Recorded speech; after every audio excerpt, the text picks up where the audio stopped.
iniciamos este acto inaugural del aula de liderazgo de este curso académico. Como ya lo saben, lo hemos repetido más de una vez, este máster es conjunto de la Universidad Francisco de Vitoria y del Instituto Atlántico de Gobierno. El máster va acompañado de un conjunto de programas independientes. Uno de ellos es el aula de liderazgo que dirige muy personalmente el presidente José María Aznar. Precisamente porque hoy inauguramos, hoy él nos acompaña, hoy es el invitado, y así iniciamos un curso que, digamos, no podemos decir que pueda ser normal, las circunstancias no son ni mucho menos normales, pero será un curso tan atractivo como otros que nos han precedido. Bien, dicho esto, primero la presentación. Todo el mundo sabe que José María Aznar existe, los españoles lo saben muy especialmente, unos le quieren mucho, otros no le quieren nada. Es lo que tiene el ejercicio auténtico del liderazgo. Para aquellos que... Me quieren menos. Para aquellos que, digamos, por no ser españoles, no conocen tanto la figura del presidente Aznar, un breve resumen de lo que ha sido su vida y de por qué hoy importa la figura del presidente Aznar. Estudió Derecho, hizo como corresponde a un niño de Madrid una buena oposición, entró en el cuerpo de inspectores de finanzas, que es un cuerpo tan prestigioso como poco querido, por razones que todo el mundo puede llegar a entender fácilmente. Tras años de ejercicio de la alta función pública, entró en política, presidió una comunidad autónoma, la Comunidad de Castilla y León, asumió en un momento muy delicado la presidencia de uno de los partidos políticos, lo que hoy es el Partido Popular, y finalmente consiguió ganar unas elecciones. No fue fácil, eran tiempos muy complicados, y tuvo 2 legislaturas completas, 2 mandatos completos, que representan los momentos o el tiempo de mayor desarrollo socioeconómico de España, el momento de mayor presencia internacional de España. Dejó voluntariamente la política. Considero que dos temporadas, 2 mandatos es más que suficiente, que uno tercero ya te arriesgas a que el cerebro pues no acabe del todo bien, como ha ocurrido con otras personas que han estado tanto tiempo en política. Lo dejó voluntariamente y se dedicó, por una parte, a desarrollar una vida en el ámbito corporativo, que ha sido también muy exitosa, desarrollar una vida desde el pensamiento político a través de un think tank, FAES, y por último creó el Instituto Atlántico de Gobierno precisamente para tener un instrumento a partir del cual poder ayudar a jóvenes de cualquier parte del mundo a desarrollar su vocación política con, digamos, fundamento, con conocimiento. ¿Qué representa José María Aznar en España? Pues un breve dato histórico. Soy historiador e inevitablemente pues la cabra tira siempre hacia el monte. En la historia contemporánea de España hay 4 momentos en que el centro derecha se encuentra con un doble reto, que es adaptar su programa y unificar al conjunto del centro derecha. Son 4 momentos muy delicados. Esos momentos corresponden a 4 figuras que ustedes conocerán, aunque solo sea por el callejero de Madrid. Antonio Cánovas del Castillo, Antonio Maura, José María Gil Robles y José María Aznar. De los 4, 2 lo consiguen. Antonio Cánovas, que tras la Primera República Española, estamos hablando de los años 70 del siglo XIX, reconstruye con mucho coste el centro derecha, crea un gran partido, el Partido Liberal Conservador, que permite el desarrollo más importante de la vida parlamentaria española, ese gran momento, donde están las grandes figuras, pero también el mayor desarrollo conocido hasta entonces de lo que es la actividad económica con un impacto social muy importante. El segundo es Antonio Maura. Antonio Maura le toca el reto de transformar un partido de cuadros a un partido de masas. La segunda revolución industrial ya es una realidad. Las masas existen en política y por lo tanto el partido tiene que abrirse. Por distintas razones fracasa. El resultado es el fin de la monarquía, la dictadura del general Primo de Rivera y la proclamación de la Segunda República. El tercero que lo intenta es José María Gil Robles. Desde una posición accidentalista, no importa cuál es la forma del Estado, lo que importa es la política que hacemos. Es dentro de la Segunda República. Momentos muy complicados, no va a conseguir ni adaptar el programa ni unificar al centro derecha. El resultado es, y no es la única razón, la guerra civil y 4 décadas de dictadura por parte del general Franco. El cuarto intento es el de José María Aznar, que es crear el gran partido de centro derecha tras la proclamación de la monarquía constitucional, tras la aprobación de la Constitución vigente. Por eso, José María Aznar es hoy inevitable cuando hablamos de política española, porque él dota al centro derecha de un programa marcadamente liberal e internacional y, a su vez, consigue lo más complicado para el centro derecha, que es la unión, demostrar que todos los grupos del centro derecha, que todas las corrientes pueden convivir. Nunca es fácil. Antonio Cánovas, en su correspondencia privada, reconoce que es lo más duro de su vida. O sea, el rival es rival, el enemigo siempre está en casa, no nos engañemos. Para él lo más duro era aguantar a Pidal y toda esta gente que estaba dentro del partido, pero lo consiguió.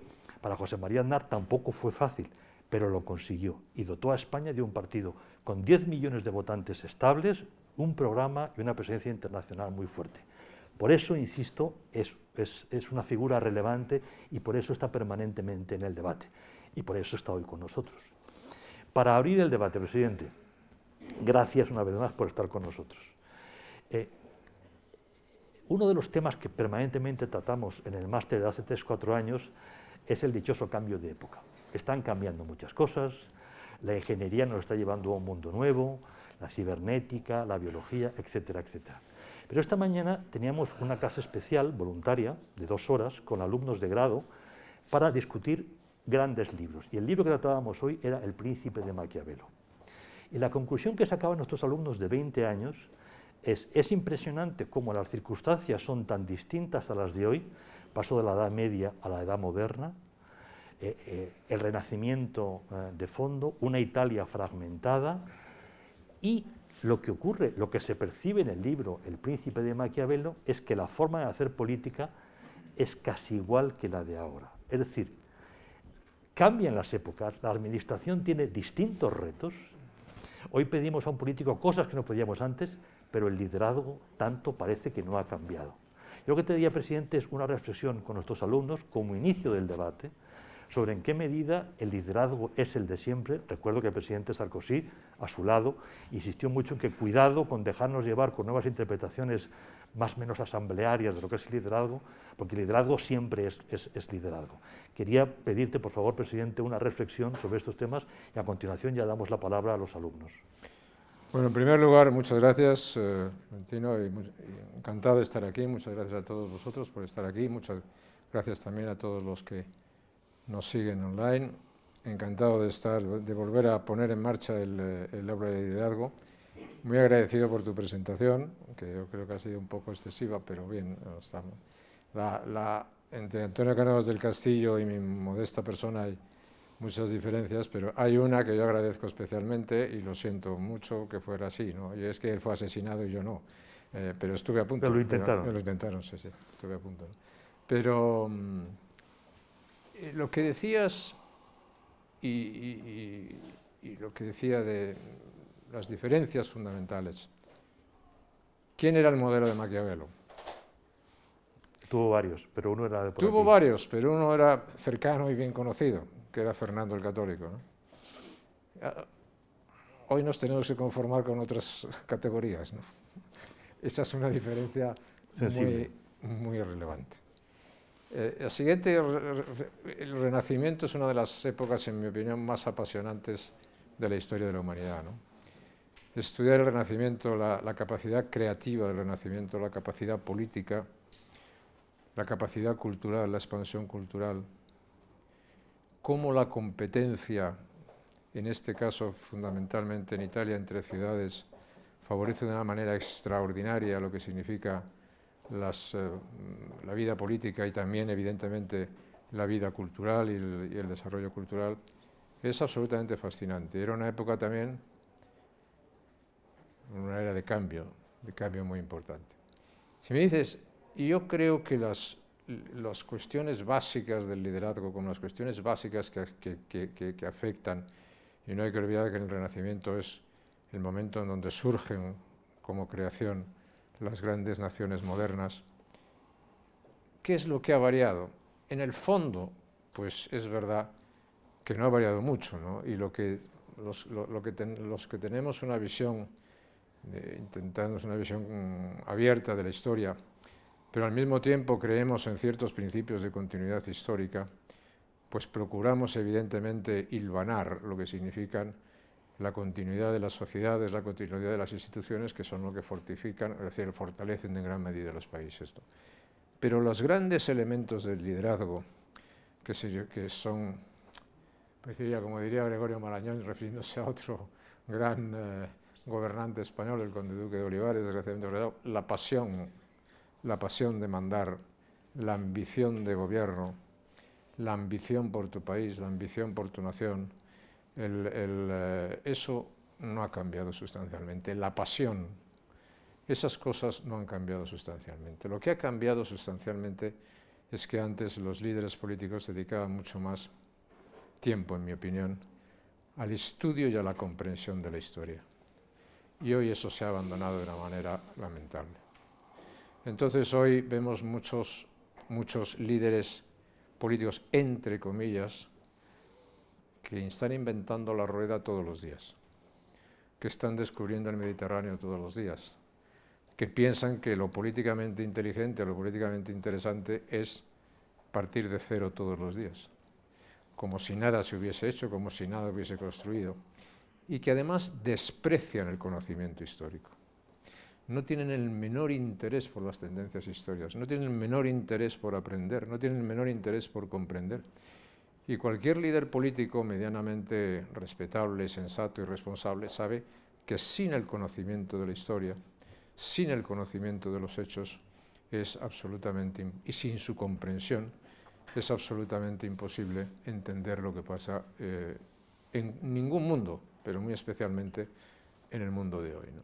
Y esa es una de las grandes diferencias entre el liderazgo de ahora y el liderazgo de entonces, ¿no? Pero yo creo que la lectura del Príncipe de Maquiavelo es una de las grandes lecturas recomendables y me parece muy bien que hayáis invertido hoy, pues me has dicho, me parece que 2 horas en el estudio de Maquiavelo, al cual se puede dedicar mucho más tiempo, pero está muy bien porque ahí están definidos los grandes elementos y las grandes cuestiones relevantes de hoy, ¿no? Y al final, por mucho que se dice que en la historia no pueden ocurrir cosas, que en un determinado momento no pueden ocurrir cosas, yo el otro día decía, por ejemplo, en España están ocurriendo cosas de esas que se decían que aquí no podían pasar, pero están pasando.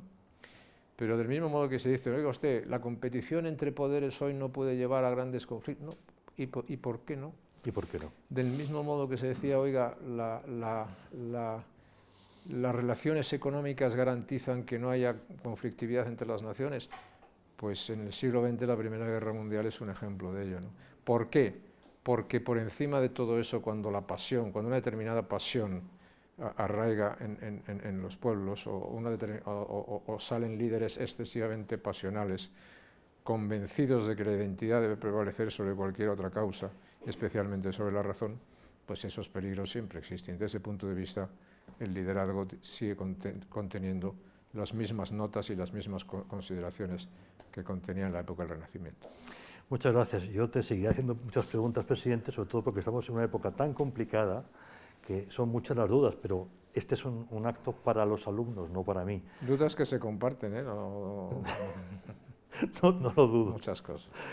Bueno, si alguien presente o alguien alguien quiere hacer una primera, por favor, adelante. Te rogaría que te presentaras primero. Tiene que acercarse al micrófono para que sus compañeros le puedan escuchar. Ok, voy a acercar el micrófono, pero no sé si está activo. Está bien. Bueno, primero, mi nombre es Edgar Camacho, soy alumno del Máster de Acción Política. Y bueno, esto es una oportunidad genial. No creo que no todos los días... ¿De dónde eres tú? De Venezuela. Bueno, decía que esto es una oportunidad genial. No todos los días tenemos la oportunidad de entrevistar o de preguntarle algo a alguien que haya estado en un alto cargo en un país, siendo presidente. Y a mí se me ocurre una pregunta fundamental. Usted fue presidente en el evento que marcó la historia de Estados Unidos, que es el 11 de septiembre. Y según leí, en algún momento, España adoptó una posición de apoyo contra la guerra del terrorismo de Bush. Y pueden haber muchas respuestas, puedo encontrar muchas respuestas yo en internet sobre por qué España tomó esta posición, pero creo que yendo a la fuente de quién era el presidente de gobierno, en ese momento creo que es un privilegio que no voy a tener todos los días. Y quería saber cuál era su impresión al respecto de por qué España toma esa posición, incluso en contra de buena parte de la opinión pública, incluso en contra de buena parte de la política internacional, de apoyar al presidente de Estados Unidos en ese momento, a Bush, e ir en contra del terrorismo y la invasión de Afganistán y todo eso.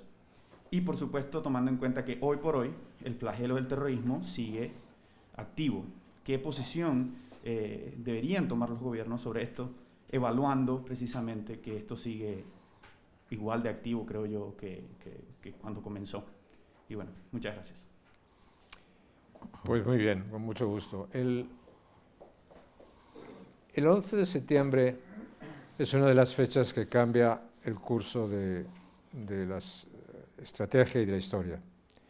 Y el 11 de septiembre queda ya en la historia como una fecha clave, ¿no? Hay un antes y un después del 11 de septiembre.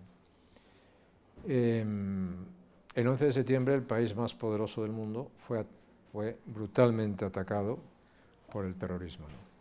Hasta esa fecha, el terrorismo había sido visto de una manera más doméstica y local, no de una manera global. Es una de las grandes diferencias. Es decir, para muchos países, incluido también para los Estados Unidos, había terrorismo de distinto tipo en algunos países y había terrorismo también en España. Pero era una cuestión española, como podía ser en otros países otro tipo de cuestión. Y esa cuestión española pues la tenían que resolver fundamentalmente los españoles, más o menos con la solidaridad de los demás países. A nosotros eso nos produjo durante muchos años una sensación muy grande de soledad, porque los españoles durante mucho tiempo estuvimos solos prácticamente luchando contra el terrorismo. Incluso teníamos cierta incomprensión de algunos vecinos importantes, ¿no? Cierta falta de colaboración de algunos vecinos importantes. Luego, afortunadamente, la cosa fue cambiando y la cosa fue mejorando, ¿no? Pero, evidentemente, en esos momentos en donde además se producen fenómenos de desarrollo del terrorismo en otras partes del mundo, fundamentalmente en el mundo musulmán, por llamarle de esa manera, pues comienzan a cambiar algunas cosas, y todos sabemos de ataques terroristas importantes no solo en Oriente Medio, sino en Europa, en Roma, o voladura de aviones, etcétera, etcétera, secuestro de aviones, todo eso existía, ¿no? Pero insisto, no era considerado como una cuestión global. El 11 de septiembre cambia eso. Pero nosotros recibimos el apoyo de los Estados Unidos. Es decir, el presidente Bush, al que tú te refieres, que por cierto fue el primer presidente de los Estados Unidos que empezó una visita a Europa por España, ante el asombro del resto de los países europeos. Pero todos los presidentes norteamericanos empezaban sus visitas por el Reino Unido o por Alemania o por Francia o por donde fuera. Pero en fin, en España pues van en quinto o sexto lugar, en el cuarto viaje, en el quinto viaje no. Aquello empezó en el primer viaje, el primer país. Que por eso, para muchos países europeos dijeron, ¿aquí qué pasa, no? Aquí está pasando algo que nosotros no tenemos. Bueno, pero una cuestión importante es, y nosotros recibimos la solidaridad y el apoyo en la lucha nuestra lucha contra nuestro terrorismo del gobierno del presidente Bush. Me parece absolutamente elemental, es decir, que cuando los norteamericanos, encabezados por el presidente Bush, reciben un ataque terrorista brutal, España sea solidaria. Me parecería, la solidaridad es algo que en la política internacional, como en todo, no debe funcionar en sentido unidireccional, ¿no? Es de ida y vuelta, ¿no? Y por lo tanto tú tienes que comprometerte a hacer cosas por los demás, por tus aliados, por tus amigos, y el concepto de aliados es muy importante, podemos hablar de eso luego, es muy importante, ¿no? Y por eso nosotros recibimos una solidaridad y respondimos con una solidaridad. Y respondimos con una solidaridad dentro de nuestras convicciones atlánticas, dentro de nuestra pertenencia al marco de la Alianza Atlántica y dentro de nuestros compromisos bilaterales con los Estados Unidos, ¿no? Y además todo el mundo sabía en ese momento que todo aquel que tuviese problemas terroristas podía contar con España. España había sufrido demasiado como para no ofrecer su solidaridad a los demás. Eso puede tener un coste de incomprensión, eso puede tener un coste político, pero lo que es importante es la coherencia del país. Y naturalmente, si esa coherencia del país al país o a la nación le hace más fuerte o no le hace más fuerte, ¿no? Por lo tanto, yo creo que ese es un episodio que responde a lo que significa la coherencia lógica de una posición y de una necesidad española, lo cual efectivamente pues para España produjo frutos importantes como las posturas coherentes normalmente suelen producir, ¿no? Otra cosa distinta que puede ser de interés, aunque tú no lo has traducido ahora, es los cambios que se están produciendo ahora. Una de las consecuencias de la política del todavía presidente de los Estados Unidos, Donald Trump, es que las consecuencias en gran medida del 11 de septiembre han sido superadas. Es decir, ¿a qué llamo consecuencias del 11 de septiembre en algunas medidas? Pues llamo a la presencia norteamericana en Afganistán, a la presencia norteamericana en Irak, a la presencia norteamericana creciente en el Medio Oriente, a las determinadas operaciones específicas que se hacen o se pueden hacer en distintas partes del mundo. Eso en gran medida va a cambiar, y ha cambiado. Y ha cambiado en gran medida como consecuencia de las decisiones y de la política, que no es una decisión exactamente de esta administración última Trump. La tendencia al retraimiento, al recogimiento, a la retirada de alguna responsabilidad de los Estados Unidos venía de antes y fue ostensiblemente, tuvo una repercusión muy grande y un avance muy grande en la presidencia de Obama, el presidente Obama, ¿no? Pero efectivamente la decisión de abandonar aquello, de marcharse de allí, de dejar en otras manos esa responsabilidad, marca un punto muy importante de la actual administración Trump. ¿Están superados los problemas terroristas en el mundo? Obviamente que no. Acabamos de vivir en Francia en una cadena de atentados importantes, sea contra iglesias, sea contra profesores, sea en contra de la libertad. Al final es en contra de la sociedad, ¿no? Al final es en contra de la sociedad libre, de la sociedad abierta, ¿no? Podemos ver distintas formas de terrorismo que van a seguir expandiéndose en el mundo, ¿no? No sabemos, y esto entrará entre las dudas, sabemos algo pero no sabemos todo, ¿no? Es decir, pero nos podemos imaginar que en Afganistán una retirada norteamericana va a suponer, pues después de los años que han pasado, que los talibanes vuelvan a encontrar el poder, vuelvan a recuperar el poder. Los talibanes han sido siempre un ejemplo de sponsorización del terrorismo, ¿no?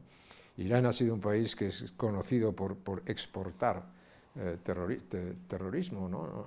Todos los fenómenos en relación con el ISIS pues son fenómenos que no están ni mucho menos resueltos, es decir, que una vigilancia continua y cotidiana en defensa de la libertad es muy importante. La siguiente cuestión a la que me quiero referir, que tiene que ver con entonces con ahora, es que tú, desde el momento del 11 de septiembre, no solamente deja de ser un problema doméstico políticamente, lo deja de ser en sí mismo geográficamente. Es decir, tú no combates al terrorismo solo en seguridad en tus fronteras, combates fuera de tus fronteras. Y eso es otra dimensión completamente distinta. Y esa es la dimensión que ahora veremos a ver hasta dónde llegan las consecuencias de las decisiones de esta administración respecto a lo que significa el mantenimiento del orden liberal internacional con la amenaza del terrorismo y con menos presencia del garantizador del orden, ¿no? Muchas gracias. Vamos a dar la palabra a algún alumno de los que no están en presencia física, pero sí virtual. María Inés, por favor, puedes. Perfecto. Sergio, adelante, por favor. Buenos días desde Lima, Perú. Presidente Aznar, es un gusto poder hacerle una pregunta, yo lo admiro mucho. Presidente, como liberal, ¿usted cómo cree que debería diferenciarse el liberalismo de los conservadores? Usted conoce mucho, viaja mucho por América Latina y muchas veces los grupos conservadores toman algunos principios del liberalismo, pero no aplican un liberalismo al 100%. Muchas veces se prioriza lo económico de manera liberal, con libre mercado, pero se dejan los temas políticos, las libertades ciudadanas y se aplican a veces políticas no liberales, sino conservadoras. En su experiencia, ¿qué podría decirnos al respecto?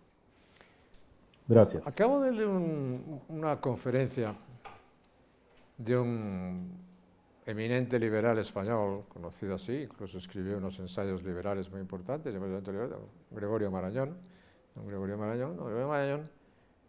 que se definía a sí mismo como liberal y que ejercía como liberal, ¿no?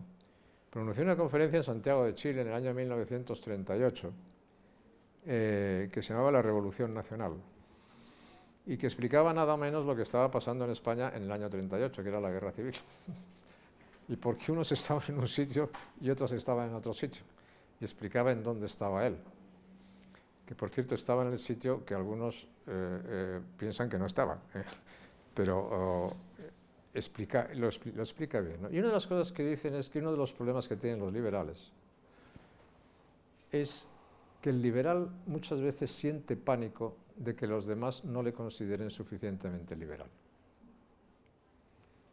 ¿Y qué es lo que ocurre? Pues que no define, sino simplemente está preocupado que los demás le acepten, le etiquetan o lo definen como liberal. Por ejemplo, en esa pequeña conferencia, dice Gregorio Marañón que el gran error de los liberales españoles de principios de los 30 fue cuando 2 meses después o al mes siguiente de proclamada la República, parece que en abril o en mayo, hay una quema general de iglesias en España. Mayo. Entonces, que aquel fue un momento determinante para saber que la vía liberal que se podía abrir en España había desaparecido, pero que los liberales de entonces no tuvieron el suficiente coraje ni para decirlo ni para actuar en consecuencia, ¿no? Entonces, ese es uno de los muchos problemas que tienen los liberales. Nosotros nos podemos poner de acuerdo qué significa una corriente liberal. Una corriente liberal es la que defiende la libertad, la que defiende el Estado de Derecho, la que defiende los derechos humanos, la que defiende una economía abierta, la que defiende una sociedad abierta y libre, la que defiende el libre comercio. Todos esos formas, la que defiende la tolerancia, el respeto mutuo, un sentido de la responsabilidad. Pero todo eso son opciones cívicas, opciones sociales, opciones políticas, que van mucho más allá de si usted privatiza una empresa o no privatiza una empresa. Eso es una cuestión coyuntural, que formará parte de un capítulo económico más o menos liberal, pero que de hecho es otra cosa distinta.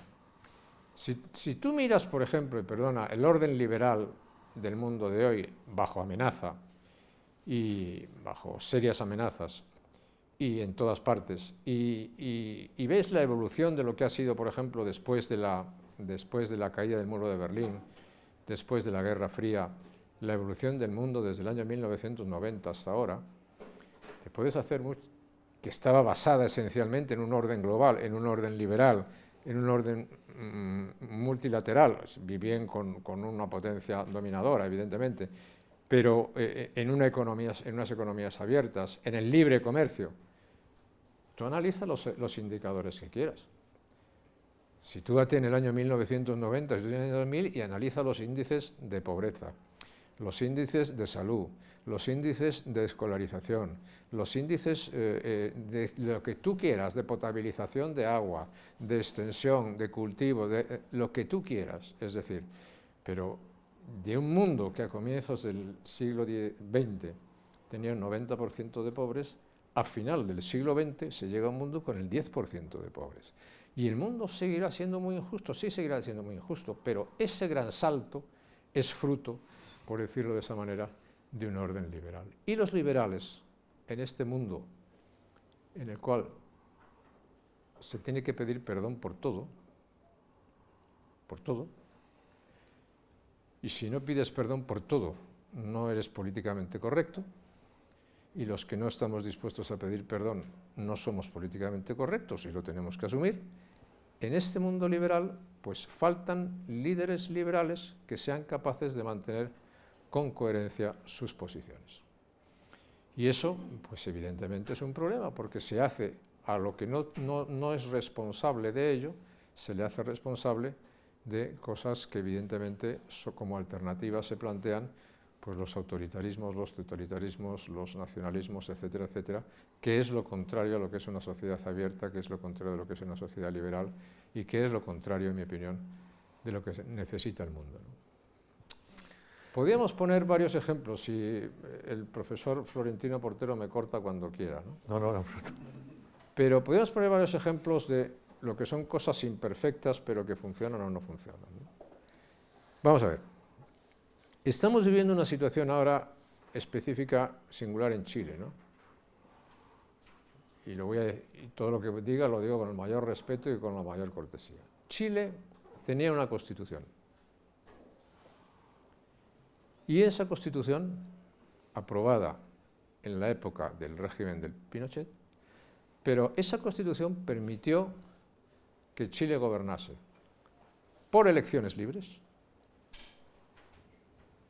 Don Patricio Aylwin, de centro izquierda, don Eduardo Frei, de centro izquierda, Ricardo Lagos, socialista de centro izquierda, Michelle Bachelet, socialista de centro izquierda, y Piñera, de centro derecha. No está mal. Curiosamente, la cuestión, el volcán se pone en erupción cuando está gobernando el centro derecha, curiosamente. Pero bueno, ahí se toma una decisión y es convocar un referéndum y abrir un proceso constituyente. ¿Quién hace el proceso constituyente? El proceso constituyente lo va a hacer una convención de ciudadanos. El profesor Portero me corregirá. Pero yo, esa denominación y esa fórmula, desde la Revolución Francesa, no la conozco. Entonces me dicen, ¿eso puede funcionar? Puede funcionar. ¿Puede no funcionar? Puede no funcionar. Y ahora te daré un dato. En los meses donde ha pasado eso, el mayor tráfico de redes sociales del mundo se producía en Chile. Y ahora dime, ¿y cómo es posible? Pues mire, es posible porque hay muchos actores jugando ahí. Pero bueno, usted me dice, oiga usted, si los chilenos deciden que es el momento de cambiar la transición, pues yo le deseo el mejor destino posible a los chilenos. Pero se me dirá, ¿estás usted hablando de los chilenos? ¿Por qué no hablas de lo tuyo? Yo hablo de lo mío. Porque aquí parece que también se ha decidido acabar con lo que significa la transición política en España. Y claro, la transición política en España fue imperfecta, que naturalmente imperfecta, porque el concepto de perfección no existe, ni en la vida política ni en ninguna cosa. Pero naturalmente que fue imperfecta, simplemente ha dado lugar al periodo más largo democrático, de mayor estabilidad, de mayor prosperidad, de mayor seguridad, de mayor bienestar que ha vivido España. Entonces me dice, y ahora eso lo ponemos en cuestión. ¿Y lo ponemos en cuestión en nombre de qué? Porque no se está poniendo en cuestión en nombre de que vamos a tener más libertad o más democracia o más Estado de Derecho, ¿no? O más estabilidad o más prosperidad, no. Lo estamos poniendo en cuestión en el sentido contrario, que vamos a tener menos libertad, menos democracia, menos crecimiento, menos oportunidades. Eso es lo que está ocurriendo, ¿no? Entonces, eso es lo que decían antes. ¿Puede pasar? Sí puede pasar. ¿Cuál es el terreno donde un liberal se tiene que mover? No aceptar esto y decirlo. Y callarse es hacerse en gran medida cómplice de unos procesos o de unas derivas históricas que pueden conducir a muy mal destino a los países, a distintos países, ¿no? Antes contestaba a un amigo venezolano, ¿no? Pues está también el ejemplo. Venezuela era de los países también donde se decía, estas cosas aquí no pueden pasar en otro. Pues sí pasaron. Y en todas las cosas pueden pasar, por eso el cuidado por la libertad, el cuidado de las cosas y el ejercicio del liderazgo responsablemente es tan importante. Pero para los liberales su función fundamental es no intentar agradar a los demás, sino defender claramente su concepto de una sociedad libre y de una sociedad abierta. Esa es la función del liberal. Muchas gracias. Creo que había una pregunta por aquí. Siento obligarte a levantarte, pero...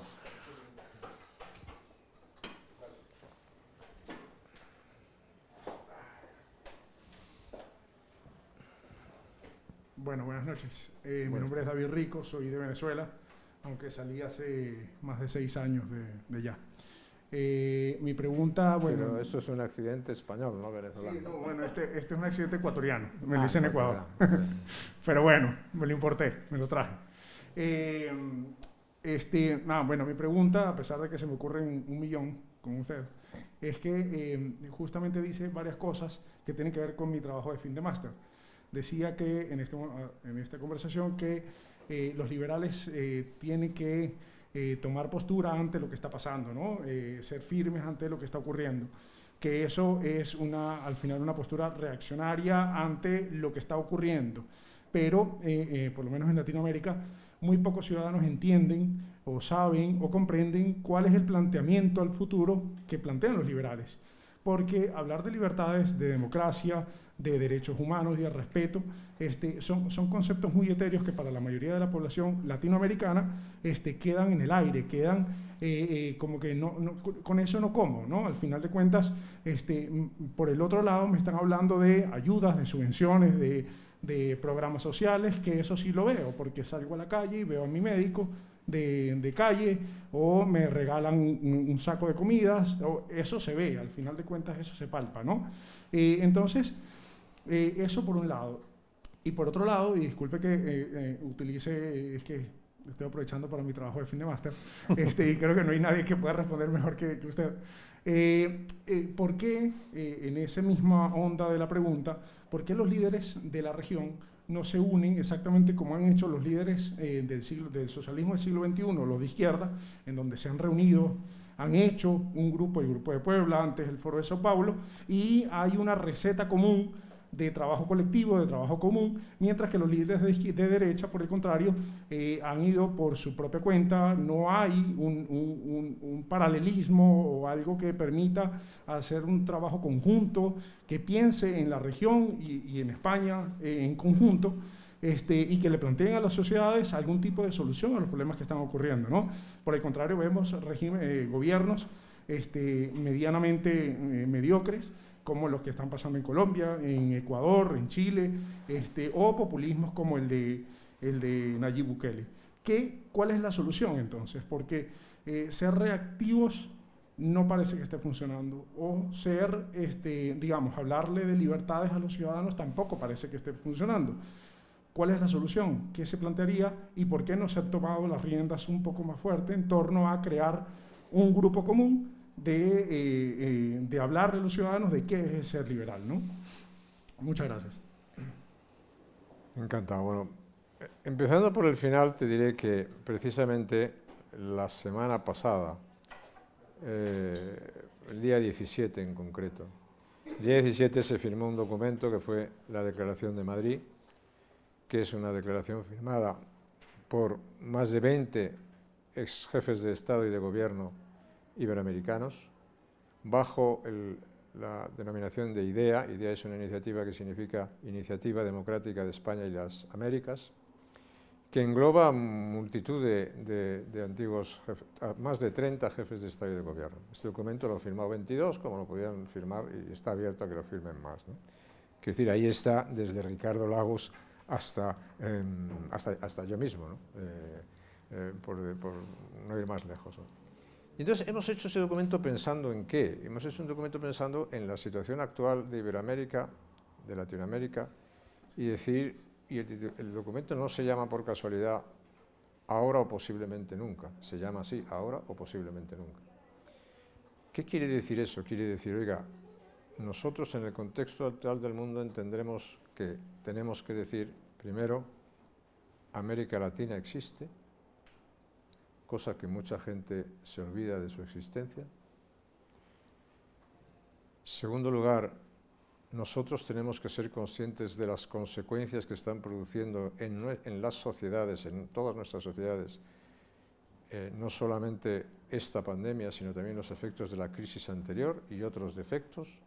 evidentemente, que pueden tener los países, sea desde el punto de vista institucional, sea desde el punto de vista social, sea desde el punto de vista económico, etcétera, etcétera, y que pueden golpear de una manera más clara a los más frágiles y que pueden golpear especialmente de una manera más clara a las clases medias latinoamericanas, que son frágiles y que estas crisis les pueden hacer retornar a situaciones anteriores, digamos, de semipobreza.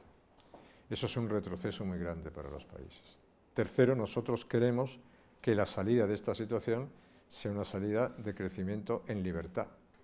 ¿Por qué? ¿Qué quiere decir eso? Quiere decir una economía libre, quiere decir que el Estado de Derecho funciona, que las instituciones funcionan, que las personas tienen oportunidades, que se genera crecimiento económico, que hay empleo y que eso da oportunidades a las personas. Y eso es perfectamente medible y mensurable. Yo no quiero una sociedad dependiente de un subsidio del Estado, quiero una sociedad donde las personas tengan oportunidades y tengan trabajo y se valgan por ellas mismas. Una cosa es la red social de protección y otra cosa es coger a un país y hacerle totalmente dependiente. Eso está al servicio del tirano que quiere hacer eso, del dictador que quiere hacer eso, pero eso es lo contrario a una sociedad libre, ¿no? Entonces, hay muchos ejemplos que se pueden poner de eso, hay muchos ejemplos que se pueden poner en sentido contrario. Ese grupo yo no diría que ese grupo es exactamente lo contrario a lo que es ahora el Grupo de Puebla, pero digo que es un grupo de personas con sus matices y sus diferencias, pues que ese grupo de personas es capaz de agruparse en torno a unas ideas que consideran que es mejor para el documento, ¿no? Y en este caso para Latinoamérica, ¿no? ¿Y qué es mejor? Oiga, mire usted, yo creo que es mejor que en Venezuela haya unas elecciones libres que una que no las haya.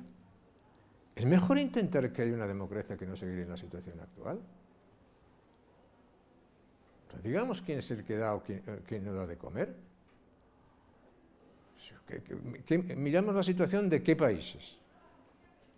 Si vamos país por país, ¿cuándo se han producido en muchos países la experiencia de lo que significa la articulación de políticas abiertas y liberales y cuándo se han producido fenómenos, digamos, de apropiación o de extracción de los recursos del país, ¿no?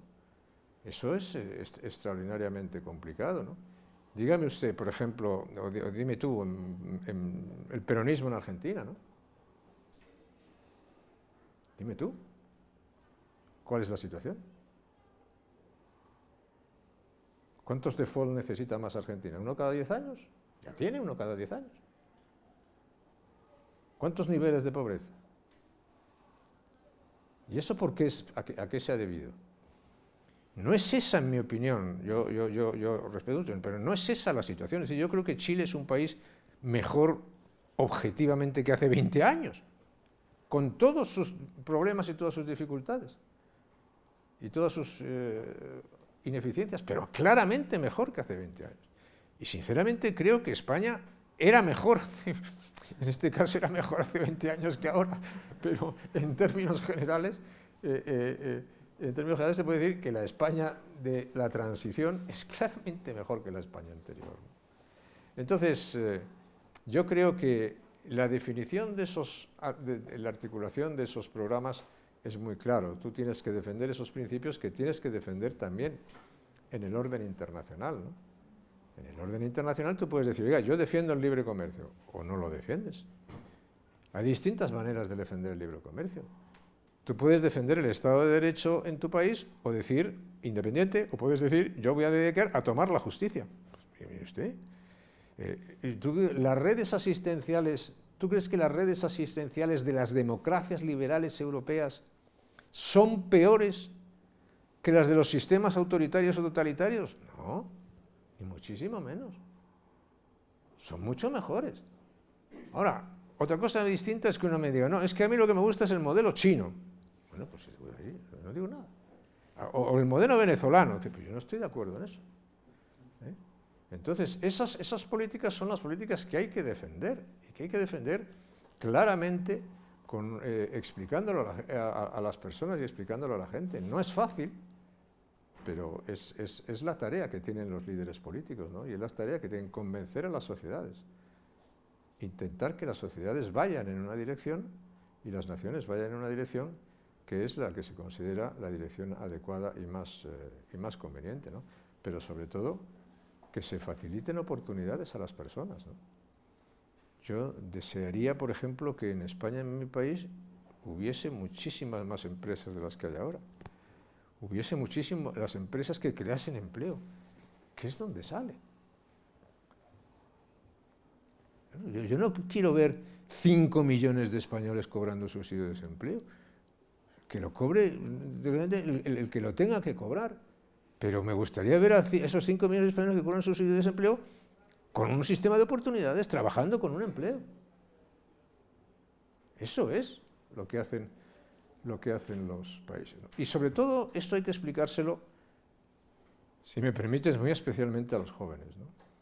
De todas las cosas que a mí me preocupan ahora, que son muchas, la situación de los jóvenes en España, en general en el mundo que vivimos nosotros, ¿no? Pero en España me parece dramática.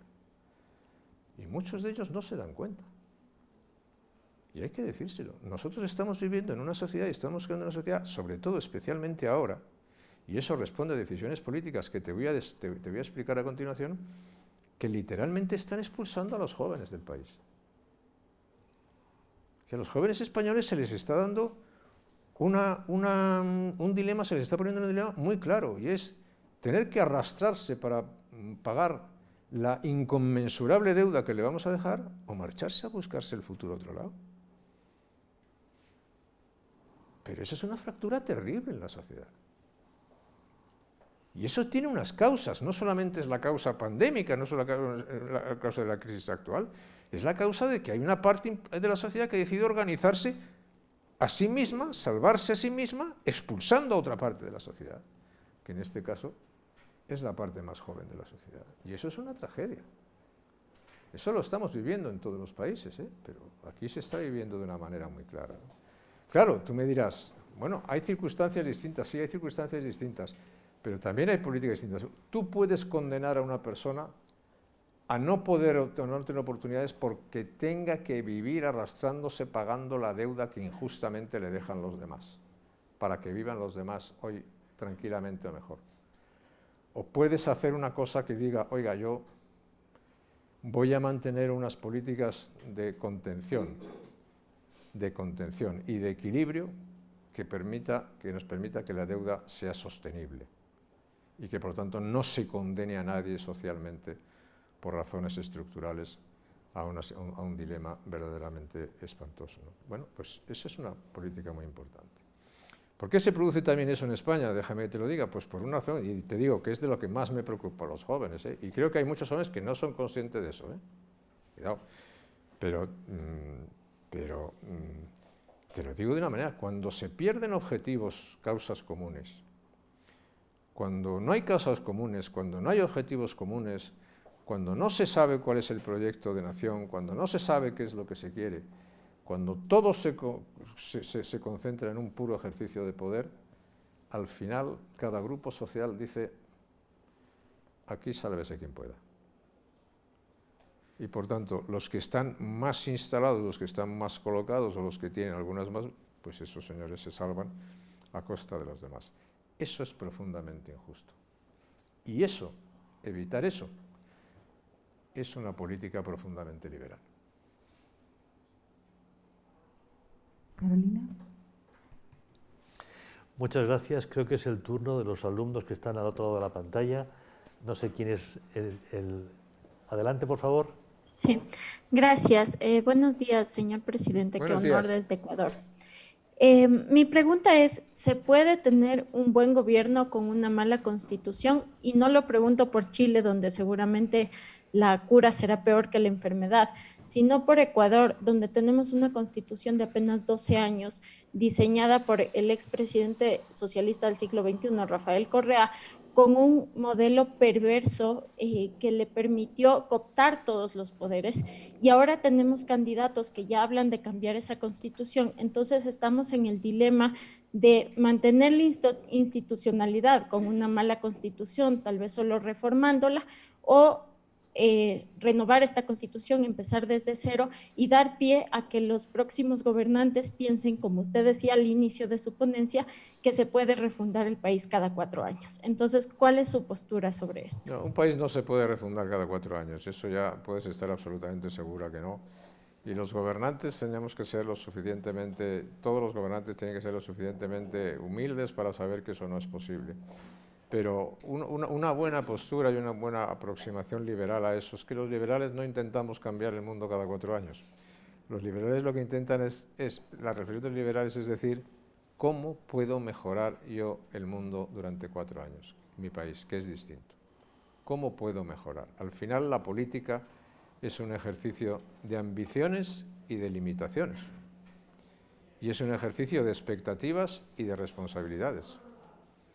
Tú no puedes lanzar todas las ambiciones sin tener en cuenta las limitaciones que tienes, ni declararte tan limitado que prives al país de cualquier tipo de ambición. Y lo mismo pasa con las expectativas. Hoy vivimos en un mundo de enormes expectativas. Y vender expectativas es lo más fácil que hay. Solamente hay que contestar a una pregunta difícil cuando se venden demasiadas expectativas. Y es, ¿me puede usted explicar, por favor, cómo las va a pagar? Esa es la pregunta. ¿Me puede usted explicar, por favor, cómo las va a pagar? ¿O quién la va a pagar? Porque una cosa son los periodos coyunturales de necesidad y otra cosa son las decisiones estructurales de carga para el futuro, que es de lo que yo estoy hablando. Nadie discute que las necesidades coyunturales hay que atenderlas. Lo que se discute es que las estructuras no pueden quedar consolidadas para hacer imposible la vida de las generaciones más jóvenes. Entonces, en ese caso, yo no tengo, sinceramente, yo no tengo receta. Yo lo que digo y deseo que Ecuador encuentre un camino también de sociedad estable y de sociedad libre, de sociedad abierta y de oportunidades, y creo que en las próximas elecciones tiene una gran oportunidad para hacerlo. Es a los dirigentes ecuatorianos a los que les corresponde decir si el país es gobernable y deseable con esa Constitución o no es gobernable con esa Constitución. Construir democracias sobre constituciones autoritarias es muy complicado y por lo tanto de alguna manera eso habrá que corregirlo, ¿no? Las democracias se suelen constituir sobre constituciones razonablemente democráticas, ¿no? Y eso es lo que los dirigentes ecuatorianos tienen que decidir. Yo creo que Ecuador tiene una gran oportunidad ahora y espero que la aproveche. Muchas gracias. Pasamos ahora a esta sala. ¿Hay alguien que quiera hacer una pregunta? Adelante, por favor, se acerca al micrófono. Hola, muy buenas. Hola. Soy Ángel Antonio Pascua. ¿De dónde, Ángel? Bueno, yo soy colombiano y ya que lo dice que usted fue presidente de Castilla y León, mi padre era de Aldea Dávila. Nada menos, ¿eh? Sí, señor. Salamanca. Exactamente. Entonces, se habla del liderazgo. Yo, digamos, de un tiempo Ahora te para acá, contaré una anécdota política de Aldea Ávila. quedo pendiente. Bueno, no, sí, ahorita cuando termines me lo recuerdas que yo te la cuento. Muy bien. Vale. Pareciera que más recientemente el mundo se ha polarizado. Y yo a veces me pregunto cuáles son esos magnetos que tienden hacia los extremos, ¿no? ¿Qué es lo que jala? Y eso también me lleva a reflexionar que evidentemente hay falta de liderazgo en el centro, desde el mundo liberal, digamos, porque no somos los que estamos convocando, sino que las posiciones se alejan. Y los que antes eran contrincantes ahora parecen enemigos a muerte. Bien. Es eso. Esto es una lección política que yo recibí siendo más joven de lo que soy ahora, quiero decir, que recibí siendo más joven de lo que soy ahora, muy cerca de Aldea de Ávila, en Zamora. Pero allí hubo unos momentos muy complicados en los años 80 porque que había ya problemas de grandes discusiones muy propios de los 80 y siguen habiendo sobre la energía nuclear. Allí, muy cerca de ahí, intentaba instalar un cementerio nuclear.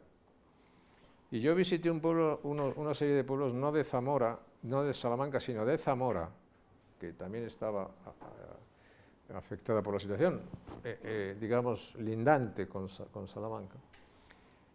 Y esos pueblos pues, de Zamora pues, son pueblos de personas ya de edad, bueno.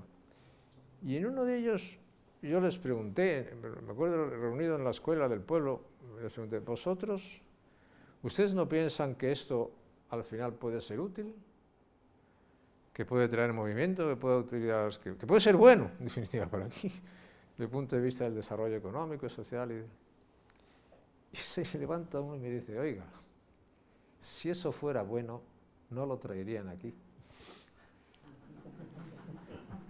Y claro, eso es una... El argumento es bueno. El argumento es espectacular. El argumento es espectacular, que el argumento no tiene respuesta. El argumento no tiene respuesta, nada más que la apelación a la esperanza, ¿no? y a la expectativa, ¿no? El argumento no tiene respuesta, ¿no? Pero bien, eso es una pequeña, porque en muchos sitios se reciben muchas lecciones políticas. Y hoy una de las cosas que hacen los políticos con las comunicaciones modernas es que pisan poco suelo, ¿sabes? Pero pisan poco suelo, no van a los mercados como antes, no se llenan los zapatos de barro, no, eso ya es distinto, ¿no? Bueno, una de las características del mundo moderno es la fragmentación. En todas las sociedades. Todas las sociedades hoy son sociedades fragmentadas. Fragmentadas políticamente, económicamente, socialmente, culturalmente. Y las fragmentaciones lo que producen es radicalismos. La sociedad se tribaliza y lo que prevalecen son razones de territorio, de raza, de identidad, de género, de todo lo que se quiera, menos lo que significan el respeto a la libertad individual y lo que se refiere a la construcción de causas comunes útiles para la nación. Es decir, lo que algunos llaman la inexistencia de una conversación nacional que permita un debate ordenado en el cual se puedan definir objetivos y los caminos para llegar a esos objetivos, pues eso en las sociedades actuales está enormemente penalizado. Y es una de las razones por las cuales lo que tú llamas los centros políticos en gran medida desaparecen, porque todo tiende a la radicalización, hacia la izquierda y hacia la derecha. Bueno, esto no es la primera vez que pasa en la historia. Lo que es la primera vez que nos está pasando es una revolución tecnológica tan impresionante, de tantos efectos, tan disruptiva, en tan poco tiempo, y no hemos hecho nada más que empezar. Y eso es otra cuestión distinta. Si tú en los años 30 europeos llegas a preguntar, o llegas a hacer un sondeo, una encuesta, bien que sea modesta, por el futuro del liberalismo en los años 30 en Europa, pues te hubieses quedado evidentemente enormemente decepcionado y decaído, ¿no? Porque la evolución no podía ser, si había algo en minoría en Europa, exactamente, era ese mundo, ¿no? Sin embargo, bueno, tuvieron que pasar acontecimientos como los que pasaron, la llegada del comunismo, la llegada del fascismo, la llegada del nazismo, la llegada de las grandes guerras, todas esas cuestiones, y al final prevaleció un mundo razonablemente liberal sobre los otros mundos, ¿no? Basado en fuertes posiciones centristas en los países. En gran medida la crisis de los años 30 se produce cuando en los países europeos, en Europa me refiero, los países europeos, sus partidos a derecha e izquierda se derrumban. Estás viviendo básicamente ese mismo fenómeno ahora. Y es uno de los, con matices, pero estás viviendo un fenómeno muy parecido, acoplado a la sociedad actual, ¿no? Y entonces ahí hay que tener mucho cuidado. Por eso yo creo que todo lo que sea intentar reconstruir espacios, construir espacios en los cuales puedan caber ampliamente una opción, una alternativa cívica, social, económica y política que sea planteada, que tenga unos objetivos claros del país y que limite claramente el radicalismo y los extremos, es muy importante, ¿no? Es muy importante. Pero hoy, digamos, muchas formaciones políticas viven exactamente de lo contrario, viven del radicalismo, ¿no? Y por eso es la explosión de lo que estamos viendo ahora, ¿no? Y el radicalismo llama a más radicalismo y a veces se convierte en incontenible, ¿no? Y en un mundo en el cual, pues, digamos, la cualificación de los líderes políticos ha caído de una manera bastante dramática, pues eso es un llamamiento a la falta de responsabilidad muy clara y muy rotunda, ¿no? Y muy preocupante, ¿no? Hoy tú, por ejemplo, haciendo una anotación, estás aquí en Madrid, estás en España, pero hoy tú puedes ver o puedes leer las declaraciones de un terrorista ejerciente, como fue Otegi, que sigue defendiendo la acción de los terroristas, que fue, dicho, conviene recordarlo, que fue el secuestrador de nuestro amigo, el embajador Javier Rupérez. No solamente el secuestrador y el interrogador, que fue el miembro del comando que disparó intentando secuestrar a un ponente constitucional, Gabriel Cisneros. Bueno, ese forma parte de una coalición de gobierno. Y ese ha dicho hoy que el voto a los presupuestos generales del Estado, gobierno, es un voto muy importante porque garantiza mucho más el camino hacia la independencia. Claro, mire, lo que hay que procurar es que eso no suceda, es que esas cosas no pasen, ¿no? Pero eso depende mucho de las voluntades políticas y de los liderazgos políticos, ¿no? Y por lo tanto, construir opciones estables en el centro de la sociedad que puedan evidentemente garantizar que la convivencia se hace y se ejercita razonablemente, pues yo creo que es muy importante, ¿no? Y muy necesaria más en estos momentos, ¿no? Muchas gracias. Vamos ahora a dar la palabra a los alumnos que están al otro lado de la pantalla. María Inés, ¿tenemos algún candidato? Raúl, adelante, por favor. Sí, buenas tardes, señor presidente. Qué gusto poder hacer una pregunta y qué honor también. Yo soy Raúl Camus de México y trabajo para el presidente Calderón. He escuchado mucho de anécdotas muy poderosas sobre usted y, bueno, le tengo muchísimo respeto. Mi pregunta va sobre un poco qué ha pasado con los líderes, que ya no hay líderes, no por elogiarlo, pero en el centro derecha ya no hay líderes de la altura de usted, ya no hay líderes de la altura del presidente Calderón. Entonces, de modo que el centro derecha se ha vuelto muy tranquilo. El centro derecha ha sido incapaz de mostrar su propio lugar en la esfera política, ¿no? Nos hemos vuelto absolutamente irrelevantes en la mayoría de los países, dando lugar verdaderamente, por ejemplo, en Estados Unidos, a una segunda ola de socialcomunismo que empezará casi seguramente el 20 de enero, sobre todo con la vicepresidenta.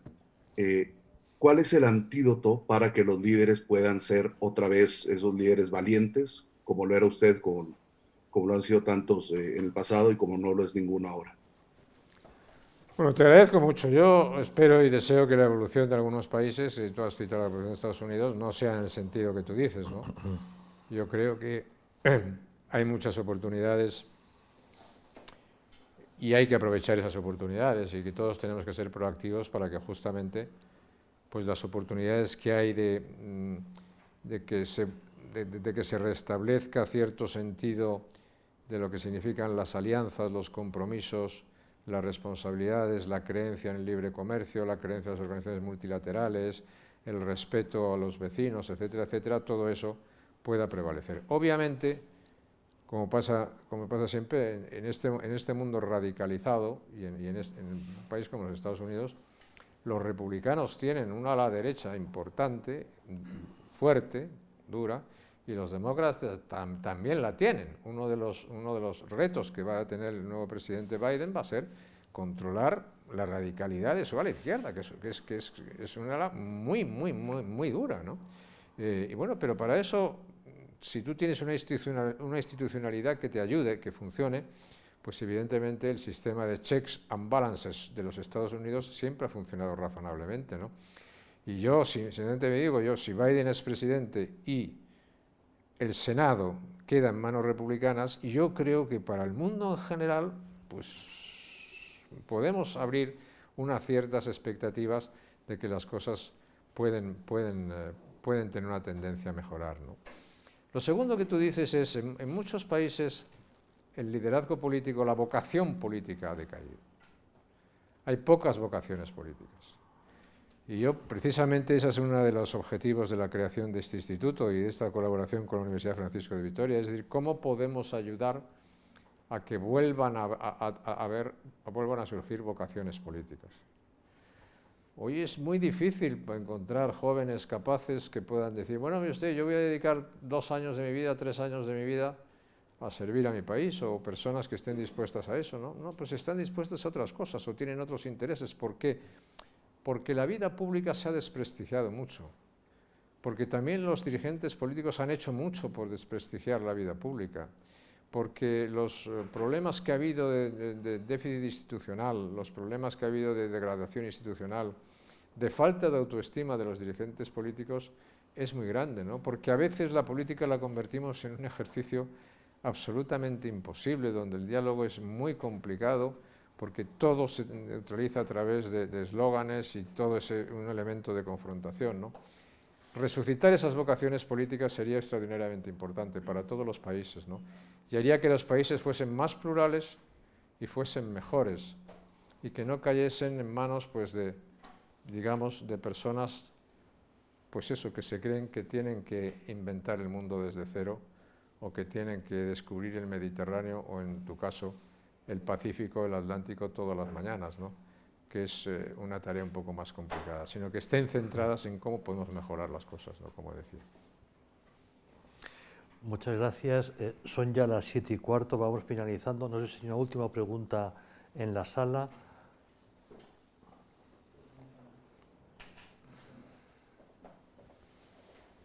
Sí, ¿qué tal? Buenas noches. Mi nombre es Manuel, yo vengo de Venezuela. Bien, reflexionando un poco sobre la entrevista que nos habían dejado en el Canvas, reflexionando un poco sobre los comentarios que he venido haciendo, creo que podemos llegar a una conclusión bastante clara, ¿no? Es que al caos no se llega de manera inmediata. ¿Cómo? Al caos no se llega de manera inmediata, sino que es un proceso paulatativo de desgaste, de legitimación, de ataque sobre las instituciones democráticas. Ahora, cuando eso empieza a suceder, la polarización evidentemente aumenta. Y en un contexto, y quiero referirme al caso español porque yo creo que con el venezolano ya vivimos una tragedia como para no darse cuenta de ciertos indicios en común que tenemos los dos países. En medio de ese contexto, o sea, ¿cómo se puede, o cómo intuye usted desde su experiencia, que se puedan construir esos liderazgos capaces de generar esos grandes consensos? Porque pareciera que, por lo menos desde el lado de la derecha, parecieran estar más pendientes de conquistarse espacios en comunes que en vez de construir un objetivo en común. Esa es la gran duda, ¿no? En medio del caos, en medio de la deslegitimación, ¿cuáles podrían ser los caminos para construir un liderazgo que sea capaz de enfrentar esa situación? Vamos a ver.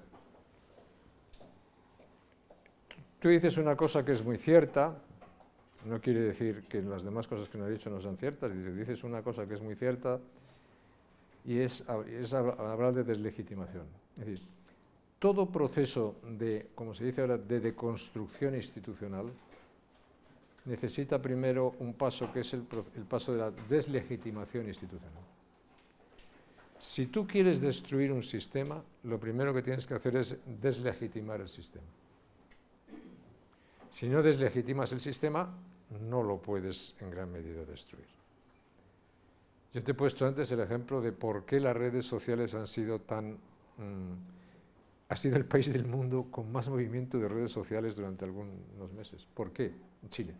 ¿Por qué? Porque en el fondo había fuerzas tratando ¿de qué? De deslegitimar. ¿Para qué? Para sustituir. Si tú analizas, y por eso sale un proceso constituyente, no sale un proceso de reforma. Si tú me dices, ¿eso está pasando también aquí? Y yo te digo, sí, está pasando en España. España está viviendo un proceso de deconstrucción institucional que consiste en deslegitimar las instituciones. Y en el proceso de deslegitimación de las instituciones no hay límites. No hay límites. Porque no se distingue. O sea, si se está en una operación pura de destrucción y de poder. Por lo tanto, no se distingue lo correcto de lo incorrecto, ni lo que es bueno, ni lo que es malo para el país, ni lo que es cierto, ni lo que es incierto, ni lo que es verdad, ni lo que es mentira. No, se trata solamente de deslegitimar. Entonces, yo sí he hablado antes de Chile, he puesto el ejemplo de Chile. Es porque los que quieren hacer algunas cosas en España no están pensando en hacer un proceso para mejorar la sociedad española. Están pensando en hacer un proceso constituyente para destruir la sociedad española tal como la conocemos. Esa es la diferencia. Y eso es extraordinariamente importante. Y eso hay que decirlo. Y hay que explicarlo. Y hay que asumir esos riesgos. Vosotros, pues en Venezuela, sois un ejemplo de ello. Venezuela era un ejemplo. Fue un ejemplo, un punto de referencia durante muchos años de una democracia con sus defectos, pero que funcionaba razonablemente bien. Se cometerían muchos errores, pero desde luego no tantos como los que se pueden estar cometiendo ahora, ni al coste que se puede estar cometiendo ahora. Entonces, el que surjan vocaciones políticas que con cierto entendimiento de la historia se den cuenta de los riesgos y de los peligros y puedan comprender de estas cosas, es muy importante, ¿no? Y esa es la tarea que nos puede corresponder a algunas personas, ¿no? El problema es cuando te encuentras dirigentes políticos o gobernantes políticos que son un ejemplo de ignorancia supina. Es decir, que no saben nada ni les interesa. Pero hay otros que sí lo saben muy bien, lo que quieren. Y por eso se dedican todos los días a deslegitimar las instituciones. Y por eso quieren todos los días unos procesos de cambios sociales. En eso se está, ¿no? Entonces, ese riesgo, pongo estos ejemplos porque ese riesgo, como antes cuando se hablaba de populismos o se hablaba de... ya no responde solo... Antes hablabas de populismo y siempre mirabas al mismo sitio. Ahora hablas de populismo y ya puedes mirar a muchos sitios distintos.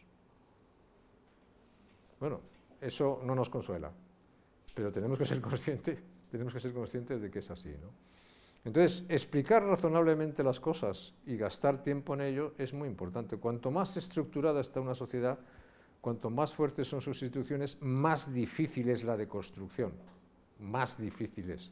Cuanto más débiles, más fácil es la deconstrucción, ¿no? Pero sobre todo la tarea de los gobernantes que creen en determinados valores y que creen en determinadas ideas es este tipo de cosas, ¿no? Y entonces, pues, ¿qué quieres que te diga? Es decir, entre el mundo de los algoritmos que pueden mover las redes sociales, mecánicamente para deslegitimar sociedades, y el mundo de las ideas que intenta explicar razonablemente lo que es posible, lo que no es posible, lo que es conveniente, lo que no es conveniente, yo prefiero todavía el mundo de las ideas, ¿no? A lo mejor es que algunos dicen, bueno, es que yo no digo que sea incompatible, digo que sin ese mundo de las ideas y sin distinguir las cosas y sin cierto conocimiento, las cosas son mucho más difíciles, ¿no? Pero bueno, cada uno pone su granito de arena sabiendo que no va a arreglar el mundo, sino que simplemente puede intentar hacerlo mejor.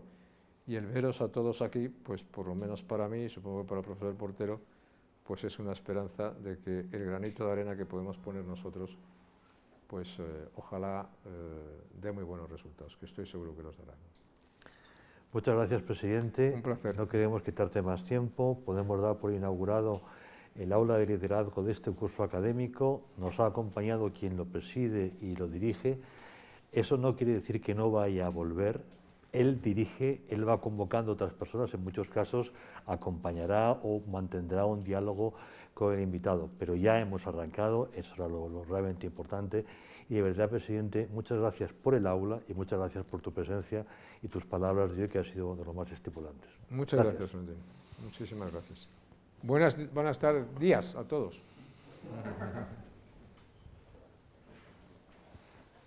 Muy bien.